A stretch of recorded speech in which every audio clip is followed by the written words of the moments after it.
देखिए, सबसे पहले तो ये खुशी की बात है कि अगर प्रॉपर्टी का लॉस हुआ है, लेकिन जो लाइफ का लॉस है वो बहुत कम है इन कंपैरिजन टू पुंछ। अलबत्ता फायरिंग से भी बहुत ज़्यादा प्रॉपर्टी का लॉस हुआ है और हम हॉस्पिटल भी गए थे ज़ख्मियों की खबरगिरी करने के वास्ते। जो पूरे 2 ज़िलों से जितनी भी कॉन्स्टिट्यूंसीज़ हैं वहाँ से लोगों को वहाँ पे शिफ्ट किया गया और वो इस वक्त ज़ेर इलाज हैं। हमें बहुत खुशी हुई वहाँ जाके वो ये देख के कि वहाँ पे चाहे वो प्रिंसिपल साहब हो, मेडिकल सुपरिटेंडेंट हो, स्पेशलिस्ट हो, पैरामेडिकल जो स्टाफ है, उन सब ने बहुत ही अच्छे तरीके से काम किया। अलबत्ता जो सिविलियन आबादी के ऊपर जो शेलिंग हुई है, दिस इज़ हाईली कंडेमनेबल। ऐसा तो आज तक कभी नहीं हुआ। 62 से हम जंगें देखते आए हैं, लेकिन आज तक कभी हमसाया मुल्क ने कभी भी सिविलियन आबादी के ऊपर इस तरीके की सीज़ फायर हुआ। उस सीज़ फायर का भी वेलकम करते हैं, लेकिन सीज़ फायर किन हालात में हुआ उसके बारे में भी बहुत सवालात हैं और किन कंडीशंस पे हुआ या किस अंडरस्टैंडिंग के तहत हुआ, क्योंकि कहने में आ रहा है कि एक अंडरस्टैंडिंग हुई। एक तो वो अंडरस्टैंडिंग क्या थी और दूसरा ये कि जो इंटरवेंशन हो रहा है, third party intervention, United states से सीज़ फायर का ऐलान होता है और यहाँ पे दोनों मुल्क उसको फॉलो करते हैं, तो क्वेश्चंस बहुत सारे हैं और 140 करोड़ लोग जो हैं वो जानना चाहते हैं कि किन कंडीशंस के तहत हुआ ये सीज़ फायर और क्या हमने थर्ड पार्टी इंटरवेंशन को कबूल किया है, नहीं किया है। तो इसलिए राहुल गांधी जी ने जो 2 कंडीशंस रखी हैं, हम वो रीइटरेट करते हैं, दोहराना चाहते हैं कि एक तो ऑल पार्टीज़ मीट जो है वो इमीडिएटली कॉल किया जाए और उसके साथ साथ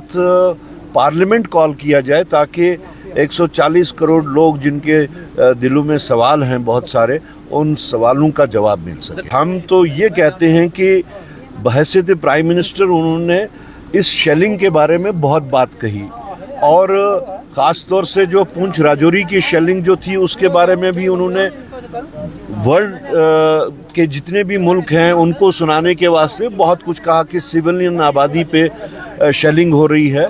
और जो कि गलत बात है, वो कंडेमनेबल है। लेकिन अफसोस की बात ये है कि जिस वक्त वो खुद से अपने लोगों को 140 करोड़ लोगों को वो संबोधित कर रहे थे, उस वक्त उन्होंने ना पुंछ का नाम लिया, ना राजौरी का नाम लिया, ना आरएसपुरा का नाम लिया, ना ही सुचेतगढ़ का नाम लिया, ना बिश्नाह का नाम लिया। जहाँ जहाँ भी ये सारा वाक़ा हुआ सिविलियन आबादी के ऊपर जो शेलिंग हुई, तो मेरे ख्याल में या तो सिर्फ ये सेल करने के लिए ही नाम लिए जाते हैं, तो ये वैसे काबिल अफसोस बात है कि उन्होंने नाम नहीं लिया। चीफ मिनिस्टर उमर अब्दुल्ला का भी एक बयान आया है कि डोनाल्ड ट्रंप की इंटरवेंशन से सबसे अनफॉर्चुनेट एस्पेक्ट यह है कि कश्मीर इशू इंटरनेशनली ग्लोरीफाई हो गया और उसके बाद कांग्रेस के कुछ लीडर्स कह रहे हैं कि शिमला एग्रीमेंट की वायलेशन हुई है थर्ड पार्टी इंटरवेंशन से। देखिए, हम इस को सारे इशू को वैसे पॉलिटिसाइज नहीं करना चाहते। उमर साहब ने जो कहा वो उमर साहब की अपनी सोच है। हम सिर्फ इतना कहेंगे कि ये जो थर्ड पार्टी इंटरवेंशन हुआ है, अमेरिकन प्रेसिडेंट के कहने के बाद, उनका ट्वीट करने के बाद में दोनों मुल्कों ने उसको फॉलो करके ये कहा कि हम सीज़ फायर करते हैं। उससे जो हमारी स्टेटेड पॉलिसी है, जो हमारी स्टेटेड फॉरेन पॉलिसी अभी तक रही है, वो मेरे ख्याल में वो डिफीट होती है, वो उसका उल्लंघन होता है। और उसके कंपैरिजन में हम